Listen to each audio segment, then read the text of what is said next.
Yo, yo, yo, welcome back to another episode of On the Spot Sports. And before we get to our guest today, we have a big shout out for Living Sisu. Living Sisu is a platform and app that wants to give you all the tools to have success in your sport. Their main objective is to activate your lifestyle.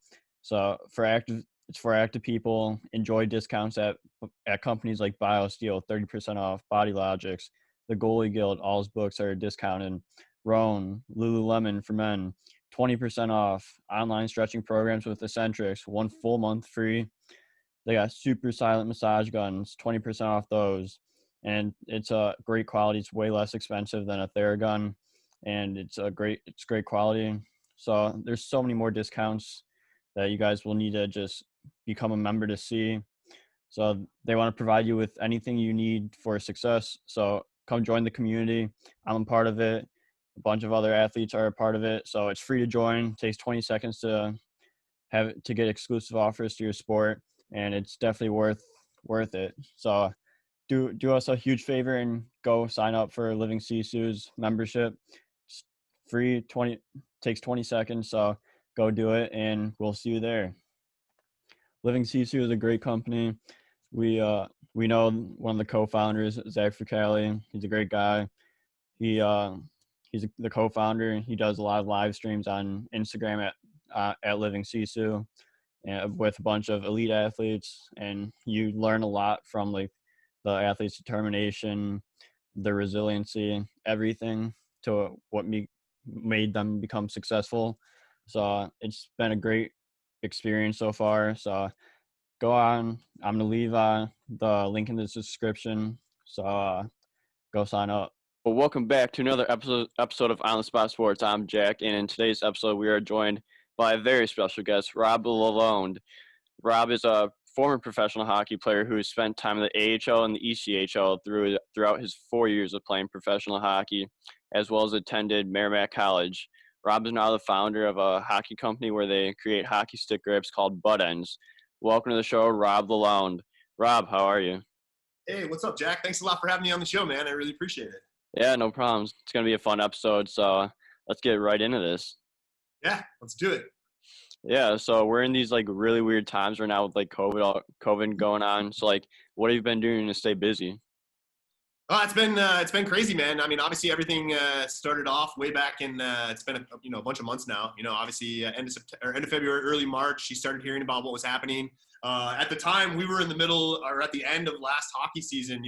Doing what we always do to promote our business. We were just finishing up a long tour. Essentially, we did the Peewee Tournament up in Quebec City, and then I went on a really sick road trip with my buddy Trav for Oilers, who's got a sick YouTube vlog. He and I did like a swing down to Florida, and then went all the way up to Minnesota for the Let's Play Hockey trade show, which is like one of our biggest consumer shows up in Minnesota in early March. And right around that time, you started hearing like, oh, COVID, this and that, and shortly thereafter, things started getting canceled. And I was on my way back home. I was living in New York City right at the time of all this happening. And essentially, man, just when like the NHL closed down and everything got flattened, same thing pretty much happened with Buttendz and with what we were doing as far as like our normal daily routine to promote the business. Obviously all of our tournaments, all of our travel, everything was basically shut down. So from there, just been doing like everybody else, just, online, doing a lot of, things I can do to promote the business and, stay in touch with our customers and our audience. And, from there, man, like now that the season's, back on, coming back around and the new year started, I actually left New York City and did like basically a road trip with my cousin across the country. He picked up an RV out in San Francisco. And I flew out to San Francisco, and he and I did like an RV trip from San Fran to Jersey to Buffalo to Maine to North Carolina, then back to Santa Barbara, up to San Francisco.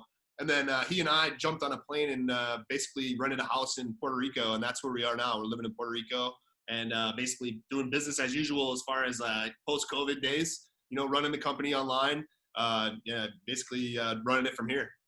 Yeah, that's sick. Like, just like all the trips you've been on throughout COVID, it's like must have been really cool experience. And Trav is also a guest. He was a guest on the podcast, so he's a good buddy of the show. So, like I was saving this for the end, but like, how was that trip with Trav and like all the like memories you guys created, and like just playing hockey along the way? Oh man, it was awesome, man. It was Trav and I had done some stuff before. We got to know each other years ago, and like I've got a chance to hang out with him a couple of years ago. We did a thing up in Manitoba, hung out with his junior team, got to take a bus trip with the boys. But yeah, this trip was sick, man. We were down in Florida. You know, Trav had, you know, he brought the vlog with him everywhere he goes. He's vlogging, and I'm doing my thing. You know, the same way, trying to promote Buttendz. You know, getting creating hockey opportunities. It was awesome, man. We started off down in Florida. We went to a couple of Panthers games. I was hanging out in the locker room with the Florida Panthers doing, you know, demos, showing off the product to those guys. You know, we do, on ice sessions with Trav, doing some filming with him. And then it was great, man. Took the road trip. We actually had a crazy time, man. We were in Nashville on the way to Minnesota, and we got some guy ran a red light, smashed into us, blew up the car. Yeah, totaled my car. There's actually, Trav made a vlog. So he, like, you know, the professional that he is, as soon as the guy ran the red light and smashed into us, big explosion. First thing Trav does is get the camera rolling.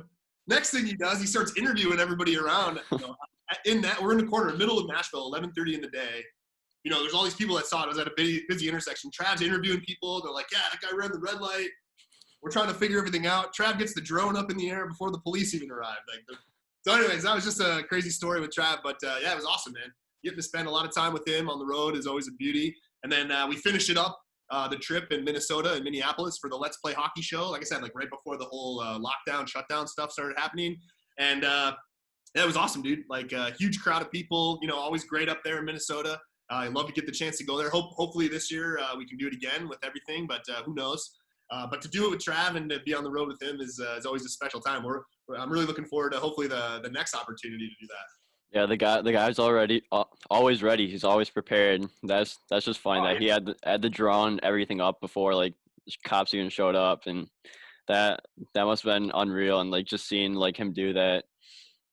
Yeah, well, I mean, for me at the time it was a little intense, bro. Like someone just smashed into my car, just totaled my truck that I was driving, and yeah, it was pretty intense, man. The airbags went off, everything. You know, I was trying to make sure nobody was hurt as the driver. I was real concerned. You know, I was like, this is nuts. But then, you know, having like a bunch of people see what happened and having the witnesses there was obviously nice. And then have Trav, you know, take charge with his vlog, and you can actually see it, man. He made an episode about it on his channel. I'm not sure what the date was, but it's pretty fun. Yeah, I remember watching that, and like I watched that whole trip, and you guys were actually like 15 minutes away from one of the rinks I live by, and when you guys went to Chicago, so it's pretty close. So next time you guys come out to Chicago, you gotta get me out there. Yeah, definitely. Is that where you're based out of? Chi-Town? Yeah. Oh, cool. Yeah, man. I mean, honestly, Chicago is one of our hubs usually for travel. Like you asked me before, like what we've been doing like during COVID. Well, unfortunately, one of the biggest events that we center, a huge portion of our business around is the CCM World Invite in Chicago. And this year was going to be our 7th year in a row, I believe, attending that event as a vendor, promoting Buttendz. And unfortunately, that's not going to happen this year. So we're not going to be in Chicago, or I don't really know when I'll be back, but hopefully, things can kind of get back to, we can go back into the rinks and do that again, so we can come back up there. Yeah, absolutely. So just hit me up whenever you're next in Chicago, and I'll be sure to get out. Yeah, 100%. I love getting up there every time I go. I got some good friends I've met up there now. Shout out to my man Billy Nizer.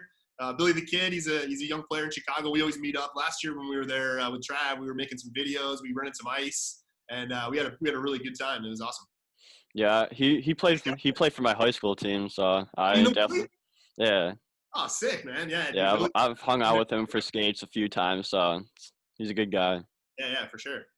Yeah, so let's get rolling into Buttendz. So what was the point of creating Buttendz, and how to develop, because I know you're at the end of your pro career when you first started coming up with the idea. So take us through the process of how you created that and everything from there to where it is now. Okay, cool. Yeah, so yeah. I had the idea way back in the day, in college, at the end of my senior season. I remember coming up with thinking oh man, first of all, I was looking for something for my game that I could use to I was always looking for the best stuff, man. Best skates, dial it all in, best sticks, best feel. And I just found that taping my stick on my, at the end of my stick, my gloves would get wet, my hands would slip around. It just felt like something needed to change. I needed a better product. And that was kind of the light bulb moment where I was like, whoa, there's nothing out there that's meeting my picky standards. What if we built something and then, when I started thinking about from a product standpoint, I also thought about like, if you have the grip on the outside of the player's, outside of the equipment, any photo of a player, you'd be able to see that product and you'd be able to like, essentially brand it. And then I was like thinking, well, I bet you I could get like, top end NHL players to use it. And then, you're watching an NHL game. My idea was like, oh, when they're doing an interview or a guy scores a goal, puts his hands up in the air, you can see the product on the stick and you can use that for, to promote it and to market it. And, as a hockey player myself, I always knew that you always knew what the other players were doing. Like in my locker room, I knew when the synergy came out, I knew the one guy. I was like, whoa, what's that new stick that guy got? You know what I mean? Or Yeah. you walk through the lobby of a rink. When I was a young kid, I would always look at everybody's stuff. What sticks were they using? What skates do they have? Like what gear were they doing? So I felt like it was something that we could catch on if it was a good product and some players liked it. If I liked it, I think I could get like a bunch of people to like it. So that was kind of the light bulb idea where I was like, oh, I have to try this. But I was still playing, and my main focus at the time was like I want to be a player, and like I had played Division I hockey. I got a taste of like some pretty high level hockey competition. I was playing against first rounders. I was playing against world junior guys, and I was having success. And I'm like, wait, these guys are first round in the NHL. I'm neck and neck with them. I've really come into a player. Like I want to play in the NHL. So I had the opportunity right after college to play. I started off right in the American League my senior season. Right after my senior year ended, I got picked up by the Lowell Lock Monsters and played some games for them, and was on the ice with playing against former first rounders and playing against guys on NHL deals and like in the locker room with like Johnny Boychuk was my D partner, and I'm like, whoa, like I'm on the power play with Boychuk, and like I can play in the NHL. So it's kind of where my pro ambitions like were created. And after that, played 4 years bouncing around. I started off at the next season in the ECHL for Reading Royals.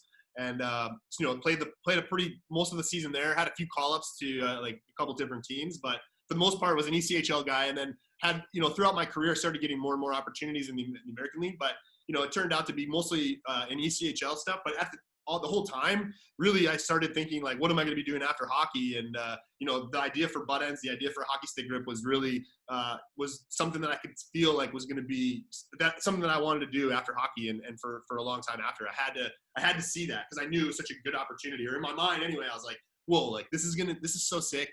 And a lot of it was fueled too. Like you hear a lot about you don't want to be the guy that has the idea that doesn't do it, and then looks back and is like, man, somebody else is going to do this if I don't do it. And that there was a lot of pressure I put a lot of pressure on myself to, keep it moving. Otherwise, I'm going to miss the opportunity to create this product. So I played 4 years pro, and, I was kind of moving along, slowly trying to figure out ways. I didn't know anything about starting my own company. I didn't know anything about starting a business. After in 2010, I got hurt. And I suffered a head injury at the end of the season, like right toward the end, and I wasn't able to play in playoffs. And I was getting older, and I was like, man, like, I had a lot of injuries, always getting hurt. Like it's hot, playing pro hockey. I played a real physical game. I had, a lot of things, and it was just, I had to make a decision at some point, be like, what's more important, my health or my, going to continue to grind it in the minors. You know what I mean? Like I wasn't sure about the NHL at that point. So I decided to stop playing. I got offered an opportunity to do a sales job, and I didn't know what I was going to do. I knew Buttendz, but I had no traction at this point, and I needed to do something as far as further my business life. So I got offered a job opportunity in New York City selling copy machines, and so I moved to New York and got basically into the ground floor, the bottom rung of a sales boot. Essentially, it was like Marine boot camp for sales. Like you're talking Midtown Manhattan copier sales, like. Yeah, it was like ruthless, cutthroat business, and quite honestly, I loved it, and it was really great. Some great way to start off as like learning how to create a forecast and create opportunities and put yourself out there. And I was selling a product I knew nothing about, so I would basically run around Manhattan and like break into random businesses and like try to find out who I could sell stuff to. And that was like an amazing experience for me as far as like later on in the future, I used it to for our business in Buttendz, but at the same time I was doing that, I was still working on the side to, try to figure out different ways of like, how can I build this product, like make, whether it's like, meeting people online or meeting people in person and just trying to figure out different things. And about that time, after 2 years in Manhattan, my soon-to-be co-founder, who was like my best friend growing up, Kevin Lonergan, hit me up. He was one of the only guys who ever really like stayed with me on the idea. Cause I told a few people, and even a lot of my hockey player friends were like, man, I don't know, man. I don't know about that idea. Nobody could kind of like visualize and see it the way I saw it, right? But my boy Kev was like really excited about the opportunity, and he never played hockey in his life. But we're both, avid golfers, and basically what we did was we took the technology and the precision that goes into the golf industry and tried to bring it into the hockey industry. So basically what we did was we started building a sample of essentially what we made as a hockey stick grip or a golf grip for the hockey stick. So that's kind of how it all got started, and basically, from there, that was like the core product, and the initial prototype was that, and then we just started from there.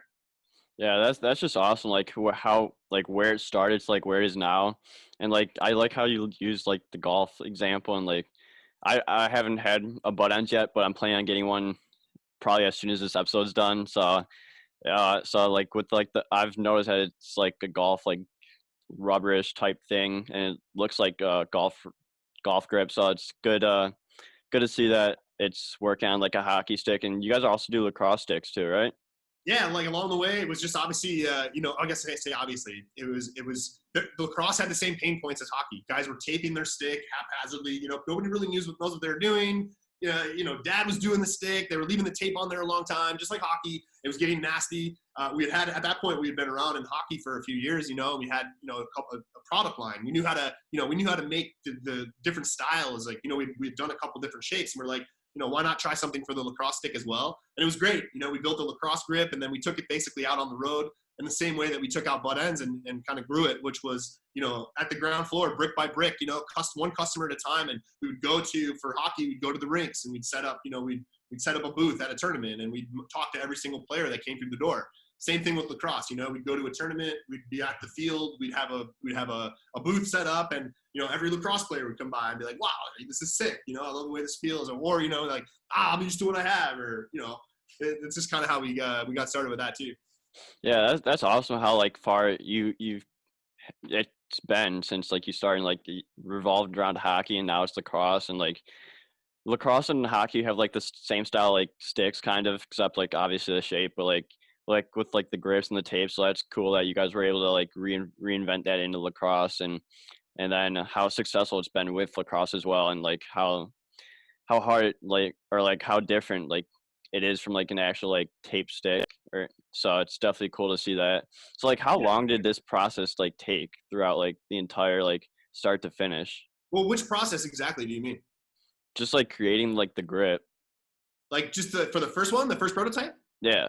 So, so basically it took a couple weeks essentially. So what we do is basically, okay, how did the first one go?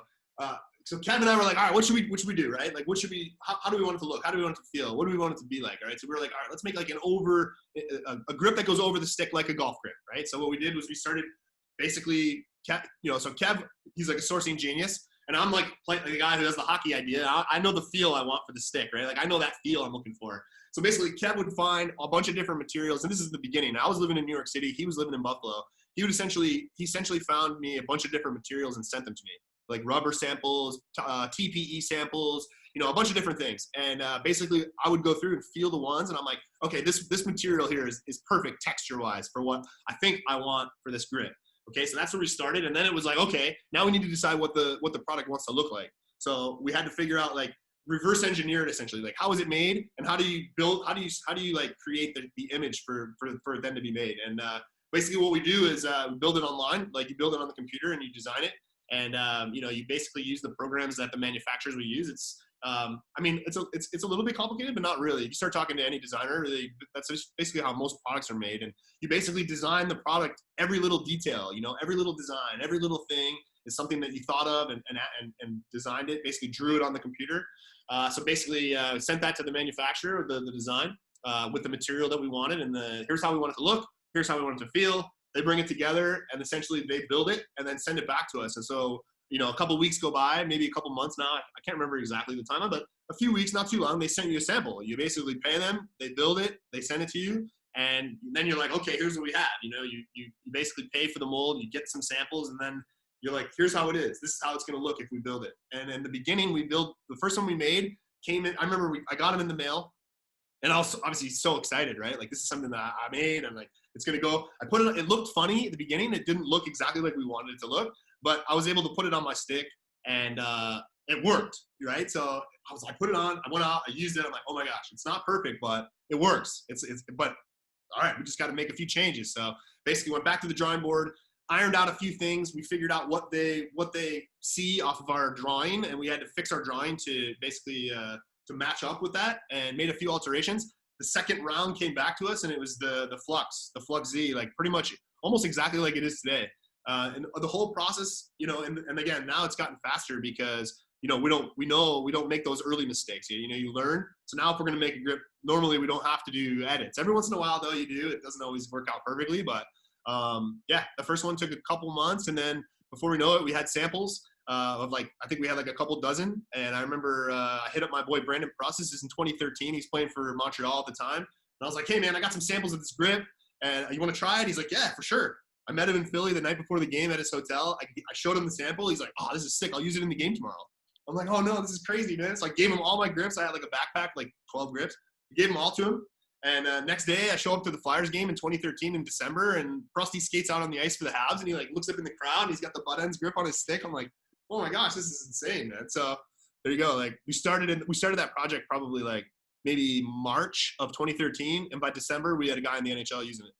That's honestly sick, and like how like it only took that long to like produce like an unreal grip, and like where NHL guys are using it. So like, would you say like the hardest part of like creating like the grip is like definitely the trial and like the trial and error process?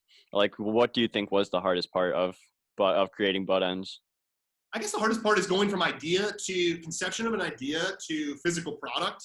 I mean, that's what took me the longest, you know what I mean? Like I thought the idea for, you know, that space of the grip needed to be improved, and the name is cool, and there's an idea for a company in like, you know, 06. We didn't get our first sample until 2013, and it was 7 years of like not knowing even like how to start it. You know what I mean? Like I literally tell people, I told somebody the other day, like no joke, in 2011, I remember sitting in Barnes and Noble reading how to start a business for dummies. You know what I'm saying? Like sitting there and like wondering like, man, like, are you ever going to be able to build this? You know what I'm saying? So like, that was for me probably the hardest part.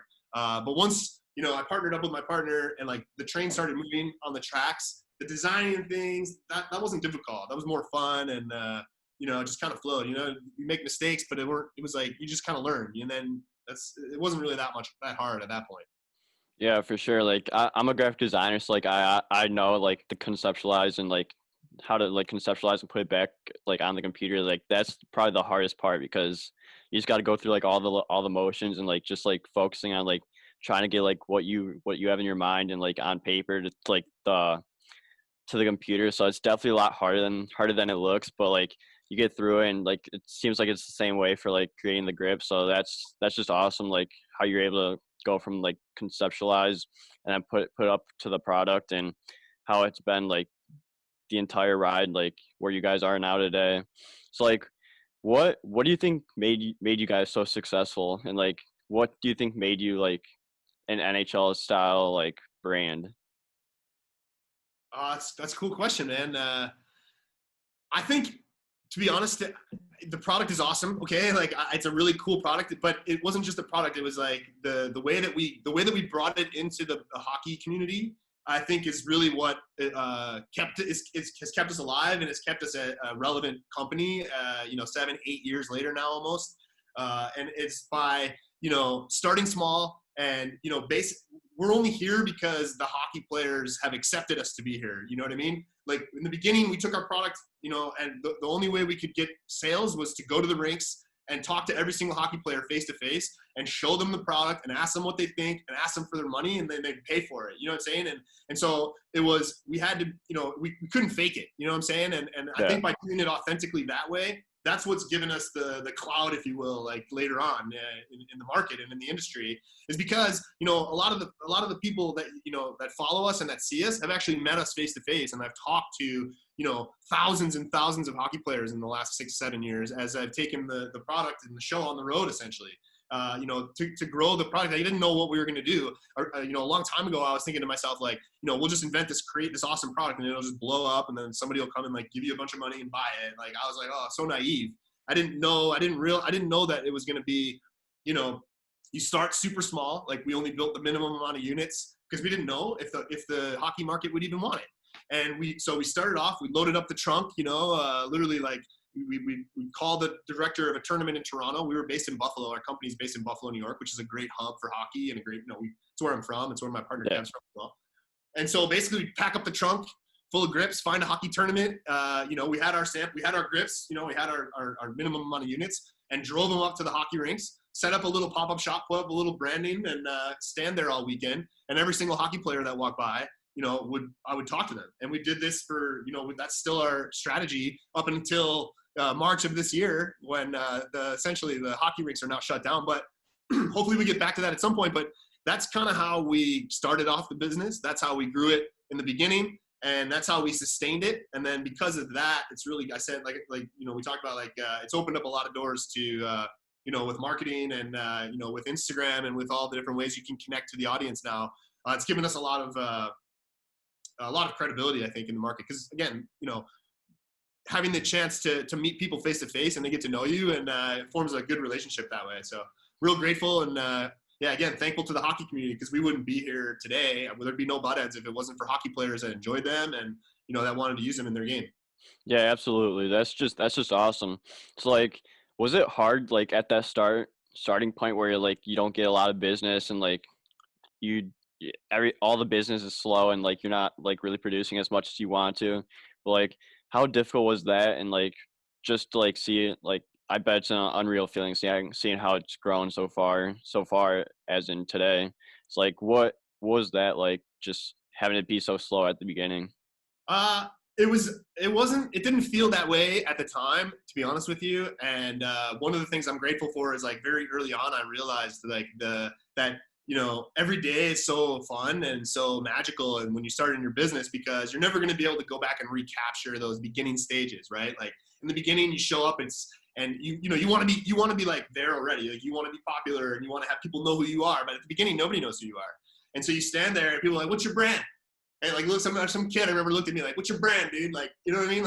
He's on his way to the game. He's got his headphones on. He wants to know. Now it's "Oh, Buttendz is here," But in the beginning, when things were, like I said, man, we had success right from the beginning. We packed up our trunk full of grips. We drove them to Toronto for that first Peewee Tournament and sold out.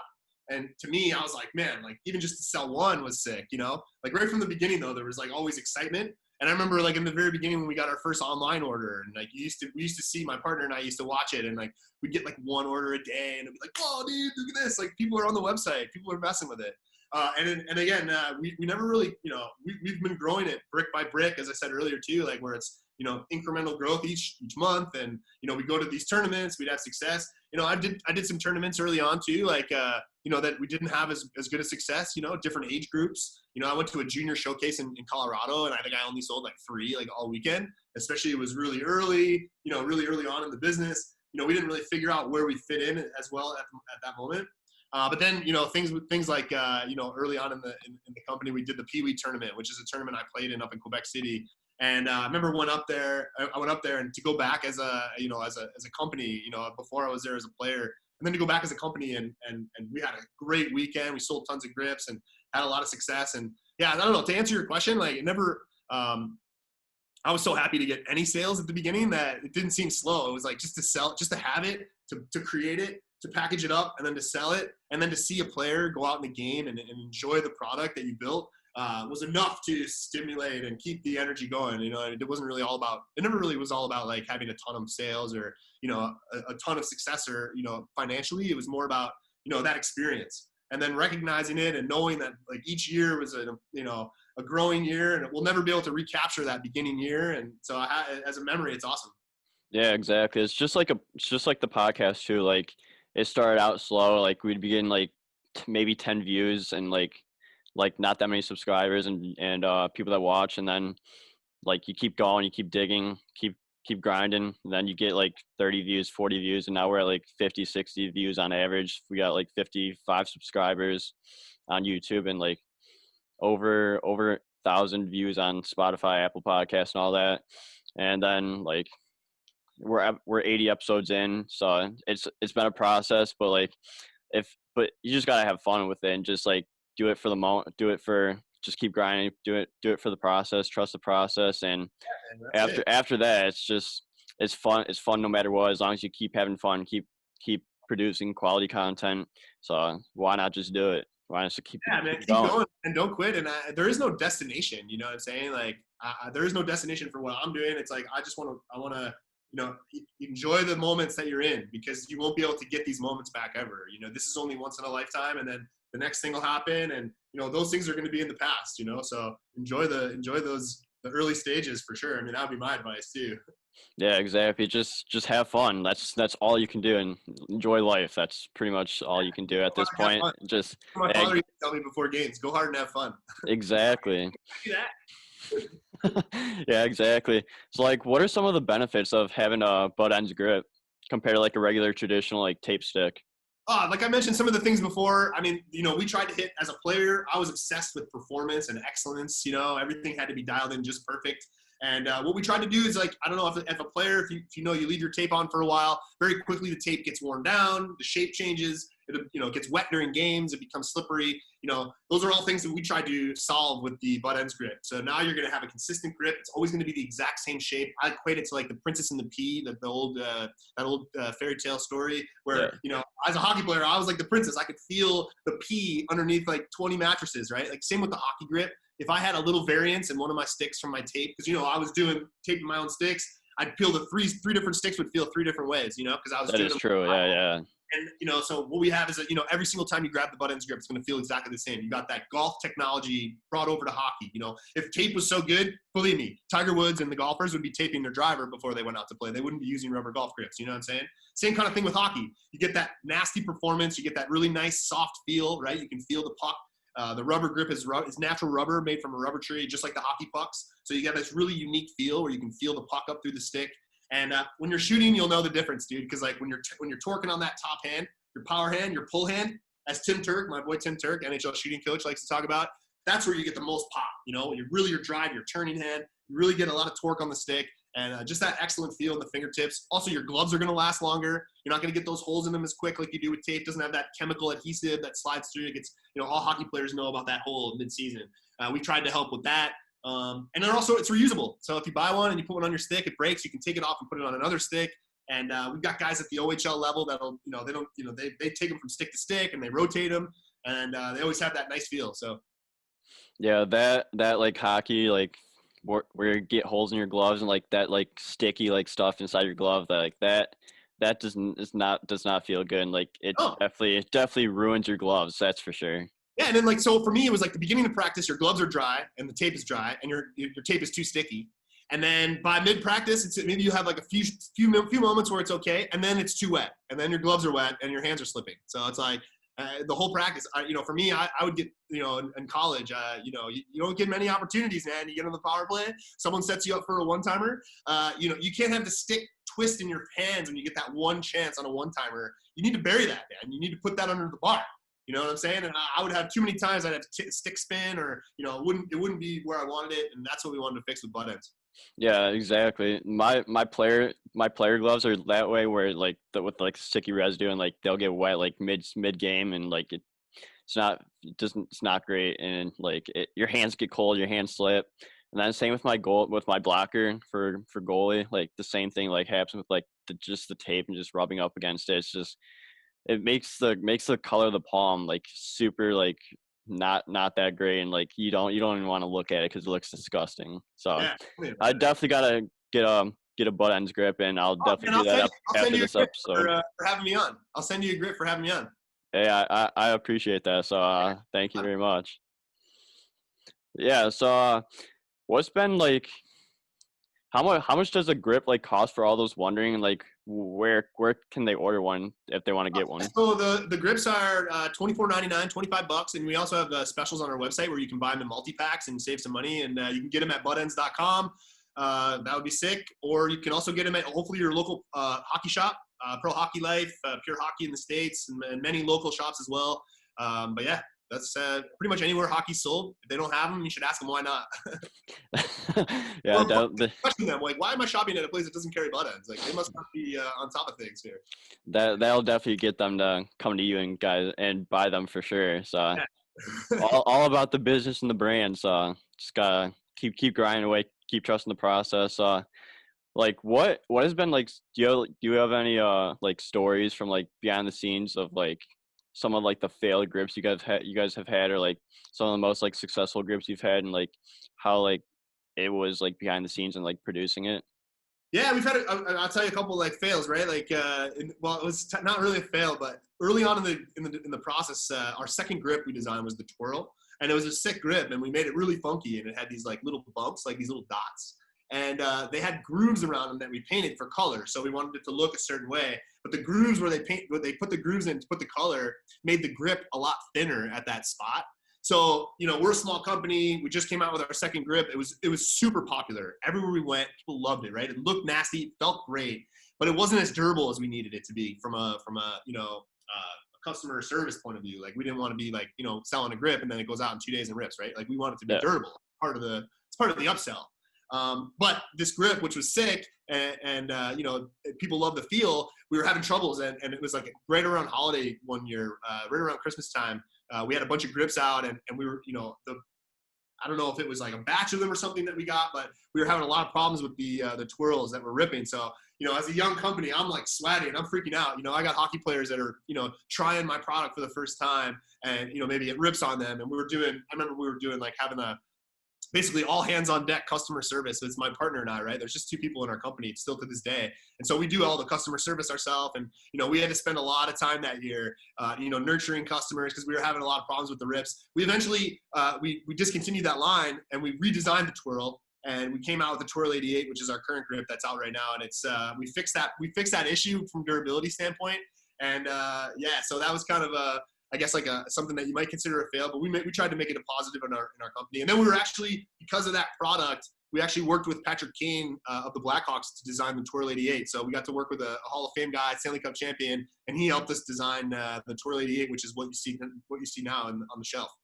Yeah, that's sick. And like how you got like the Hall of Famer, like Patrick King, like just like helped you guys, and like all the whole experience of like having like a Hall of Famer be like trusting the process and like trusting like what you're doing, and then just helping you create it. Like that must have been an unreal feeling. Yeah, it was sick, man. And again, here's another example though. Like it's you could look at it as like, oh well, so basically we reach out to the Blackhawks and we're like, let's see if we can, like, Kane wants to use your grip. He wants to make he wants to check it out. He wants you to make him one. And we're like, okay, yeah, we'll do it. So basically we worked with the Blackhawks back and forth and created the Twirl 88. And Kane was using them for a little bit, and then he stopped using them, and then he was like trying to make edits, and we learned a lot about the design process and like working with a star athlete and what it takes to design a product from scratch. And ultimately at the end of the day, Kane doesn't use the Twirl 88. He used it back and forth, but right now he doesn't use it, right? Because it wasn't exactly perfect. And then from a business perspective, we weren't able to go and like keep tinkering with exactly the things that he wanted to do. So basically we brought the product, and now we've got all these other guys. Instead of Kane, we've got like, a bunch of other stars that are using the one that he designed, but he doesn't use. And, at the time it was like, it was like real devastating, right? Like we want Patrick Kane using our stuff, and he was on it, he was scoring goals, and I'm watching him on TV, like using it. And then all of a sudden he's not using it anymore. And it was like, I guess like back in the day it would be like, devastating. But again, it was all part of it. And it's all part of the story. And, it turned out all right for our business. It didn't kill us anyway. So it was pretty cool, man. And to have the opportunity to work with a guy like that, and I got to go to Chicago and hang out in the dressing room and like, work with him face to face. And so it was an amazing experience, and, I think it's made us better for sure. It's a learning curve right there, and just like doing just those small adjustments just to make the grip better, and like how like you've expanded from like not only Patrick Kane, but like all the other like superstars that are using it. So like that's just awesome. Yeah, man. So I didn't realize that you guys were just two guys still. So like what's it like just having like the two guys, you and your co-founder, like just running the business, and just with like the customer support and like all that? Like does it get hard at times, or like is it just fun overall? Yeah, it's fun, man, and it's great. And I mean, to be honest with you, there's just two of us, and we have a lot of freedom, and we can basically do what we want every single day. So we wake up, and it's like, what part of the how do you want to work on your business today? And I get to figure out like what's my role and his role, and we both do what we got to do to be the best that make our company the best it can be. And having that every single day is for me like a big gift, and I'm real grateful for it. So it's easy to work hard on your own business. So it's like you can spend all the time, like even just doing podcasts like this, like this is awesome for me. You know, this is like I'm grateful for the opportunity to, you know, spend time with you online and chat about Buttendz. And yeah, just having the, you know, having the freedom to, you know, do what you want and not have to answer to anybody is a real gift for sure. Yeah. So how many podcasts have you been on since you started Buttendz, Uh, especially during like COVID? Oh, I mean, honestly, not tons to be honest with you. Like, I'll do anybody's show really. Like, I've been doing live streams with guys on Instagram, and you know, I've been doing some podcasts. But if anybody hears this and they have a show and they want me to jump on, like, hit me up. I'd love to be on. And I don't know, like a couple dozen, you know, over the years, maybe more. Yeah, that's awesome. Like, and like how you're getting the product out, like no matter what, like through like podcasts, through brand, through like your business, and just going out to people and just like you said earlier with like the hockey players, it's just unreal like how far you guys have come from like the very beginning and like where you guys are now. You guys are how successful you guys are, and like that you guys are still getting like tons of superstars on this grip, and just it's just seeing it on TV and like everyone using it must be like top notch experience right there.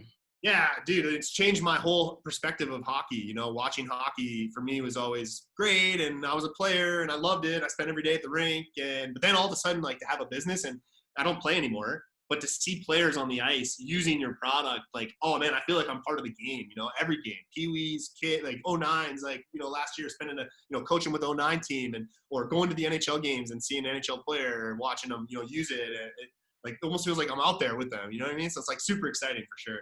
Yeah. So what's been like your coolest experience of going to an NHL game and like being in the locker room and just demoing the grips for other players? I mean, certainly that experience I mentioned with Prusty in the beginning was super exciting, and having and being able to watch NHL guy use your product early on was like insane. I had some great experiences. Like my old equipment manager, Muggsy, who used to be my equipment manager in when I played in Iowa in the American League. He's now the Ducks equipment manager, and he's got a bunch of guys on Buttendz. And he's an awesome dude. I love Muggsy. And he was in New York when I was living in New York. You know, they were visiting with the Ducks, and he hit me up. He's like, "Hey, come hang out." And so I went in the locker room, like pregame, like morning of the skate. I'm like hanging out on the bench at the Garden, hanging out in the locker room with the Ducks, helping them put the skates on the rack, and like just hanging out with the boys in the locker room at the Garden. And, like it was sick, you know. And like a couple guys are using Buttendz, like Getzlaff and like Adam Henrique and Manson. I'm just like looking at their twigs with the grips on them. I'm just like, man, this is insane, you know. Yeah, not a big deal. Not a big deal at all. It was so cool. It was awesome, man. Yeah, just being another equipment guy in there and just like seeing like all the grips that you guys have made that are on the sticks, and just being one of the boys again. It must have been awesome to feel like. Yeah, I mean, like, you know, I'm getting older, man. Like, I haven't played in 10 years competitively. Like, I retired in 2010 from hockey, and like, but I've had now almost like a whole new hockey career, post hockey career, where I've been to the Peewee Tournament. Well, this year was supposed to be our 8th year in a row. You know, I go to the Peewee Tournament to represent Buttendz, and I'm like part of the show. You know, every year, and it's just like super exciting. You know, and like I said, man, I'm really grateful for it. I hope we can get back to the way things are. But even now, you know, the new thing with like everything online, it's just grateful for that opportunity too, to talk to guys like you, and you know, to meet, you know, new people and a whole new audience, and tell them about our company. Yeah, exactly. Just meeting new people. It's just unreal, and like all the experiences you get to hear, and like all the stories, and like how people have come from where they were and like how where they are now. It's just awesome to see like all that, and like how it's coming to play, and like how successful they are right now. Yeah, totally, man. Again, like the relationships for me as a hockey player to be able to have this opportunity in the hockey community, and all the relationships that I've created, like you mentioned, Trav. You know, I consider him one of my best friends. You know what I'm saying? I met him through YouTube, and we've done some stuff, but now we're like boys, you know, and all that because of from Buttendz, and then guys all over. And I mentioned my boy Billy Nizer, and you know, so many guys. Like there's just it's been such a great experience, and I hope to keep it rolling. Yeah, for sure. So like, do you ever miss like playing pro hockey, or is this like your dream like come true right now with like running Buttendz, and how successful you guys have been? Yeah, dude. Like I miss the boys. I miss the locker room. I miss the competitive nature of it. Sometimes I get nostalgic if I go to a game or if I'm watching pro hockey. I'm like, oh man, like you know, I felt like I had like some pretty good skill, and like it's you know, I didn't make it to the show, or you know, there was a little bit of stuff that I didn't get to accomplish as a player that I think nostalgic about. But yeah, I wouldn't trade anything for what the experience that I've had with Buttendz, and it's been such an amazing ride. It's you know, was my hockey career was awesome and fun, but Buttendz has been magical, like beyond belief, to be honest with you. Yeah, that's awesome. So I have a few more questions for you before we get you going. So you've played on some really interesting teams in the AHL with like the Iowa Chops, the Lowell Lock Monsters. Like, what has been like your favorite like team name to rep? Because like those names are interesting and like they're like very creative. So, like, what's been like your favorite team you've been on? Oh, favorite team name or just favorite team in general? Favorite team name. Favorite. I mean, the Lock Monsters was kind of fire. Their Uh, logo is pretty sick, or yeah, Lock was Monsters. pretty sick. Yeah, I mean, and that was a really fun experience for me because I was still, when I played for Lowell, I had just finished my senior season at Merrimack. So I was in college, I was a senior, and Lowell was like 15 minutes down the street from my school. So I got picked up by the Lock Monster. So I was still finishing my senior year as far as taking classes, and I was living at school at Merrimack. You know, I was a senior, but I was playing for the Lock Monster. So like I was a college student, but also playing in the American League.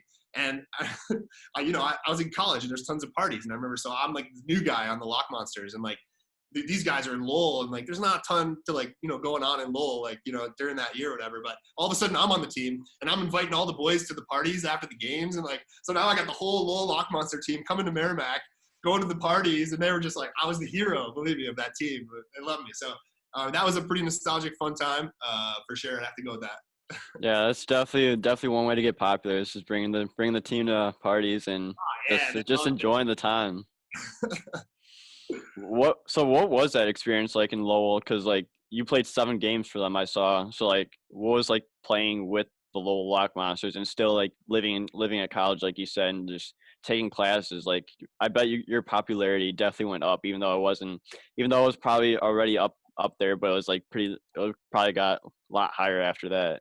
Yeah, I mean, it was cool, man. Like, it was kind of a tough year for us that year as a hockey team. So it was a little bit of a letdown as far as that senior season for Merrimack. But then playing for Lowell was really cool. The thing about that was, like, it felt a little bit like a tryout, too, at the same time. Like, I got some games, and I was taking advantage of it. It was fun. I was playing, like I said, Boychuk was my D partner. Like, he was so sick then, and obviously he's sick now. But we weren't in the playoffs, so it was like we were kind of just like limping toward the end of the year of that team. That team was that was the year that Carolina won the cup. So there were some sick players that ended up going to be Black Aces for Carolina. That year it was awesome. It was a great experience. Got some games in, and then the season ended. But I did, it wasn't like we started the year together and we were super close. It was just end of the year. They had some other guys that were coming in from college trying to figure out if you're an AHL player or not. That's kind of how that went. And then the next season, I ended up starting off in the East Coast League for Reading. I played there 4 years and had a great time at Reading, and played some good hockey in the ECHL and the American League after that. Yeah. So what was that time in Reading like? Because Reading, from what I've heard, is like a really good organization to play in. So like, what was like your time in like Reading like? It was awesome, man. Again, like it was like the beginning of Buttendz, where I was working on Buttendz. I was also developing as a pro player, made a ton of friendships and relationships. Played with some sick guys there. Johnny Quick was our goalie one year. At the start of his illustrious career, he and I were boys. Just tons of guys, man. Met so many awesome players. Played some great hockey. Played some great playoff series. I love my time in Reading. It was one of the better times of my hockey career for sure. Yeah, that's awesome. Like, what was your like first professional goal like when you scored like your first pro goal? So like, take us through like that game and like how like your emotions felt and like just to get that professional goal. I scored it. Actually, I wanted it a little faster. I had some offensive skills, and I was treated a little bit like a rookie early on that year, and I wasn't getting a ton of power play time. So I really wanted to get on the score sheet.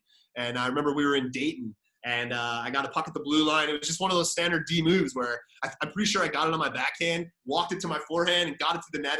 Got it around the shot blocker, and it was one of those seeing eye shots where it just kind of floated top shelf like over the goalie's shoulder. I don't even, he went down butterfly and somehow find the net, and I was super happy. I knew that feeling when you shoot it from the point, it kind of finds its way in. It's always a great feeling, so it's pretty dope. Yeah, it's sometimes amazing how they find holes in the goalie and just like how they get to the net from when you just like wing it from the point and it somehow ends up going in. So like that must have been unreal.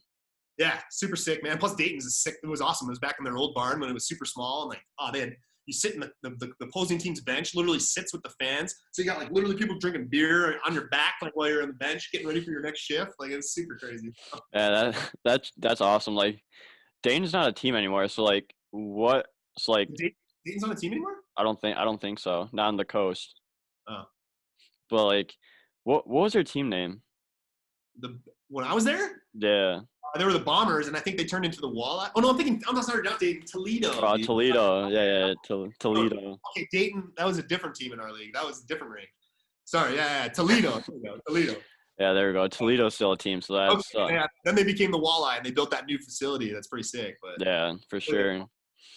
So I have one more question for you, and it's not relating to Buttendz or hockey, but like, what's your favorite music and like, what's your favorite song to listen to? oh wow, good question. A couple different things. Like I listen to like deep house electronic music in the morning when I'm like reading and working and getting my morning going. I listen, and then if I'm working out or if I'm doing aggressive things, I like to listen to like hip hop music, rap music, yeah. So if I had to pick a favorite song, I'll give you like newest one right now. Like also too, I'm living in Puerto Rico now, so I'm listening to a lot of reggaeton. So I love reggaeton as well. But favorite song, I got to go with my man Young Dolph, and it's hang on, what's the name of the track? I'm gonna get it right here. Death Row. So I'll just throw out. I'm gonna go Young Dolph, Death Row. Yeah, that's awesome. So that's just awesome. An awesome way to end this episode. So Rob, thank you so much for coming on the show. I really appreciate your time and want to wish you the best of luck going forward with Buttendz, and just stay in touch. And this has been awesome. Yeah, thanks Jack for having me on. I really appreciate it, man. And my pleasure. And thanks a lot for everybody for listening. Yeah, no problem. It was awesome. So good to have you, and thank you again. Yeah, my pleasure, man. Talk to you soon.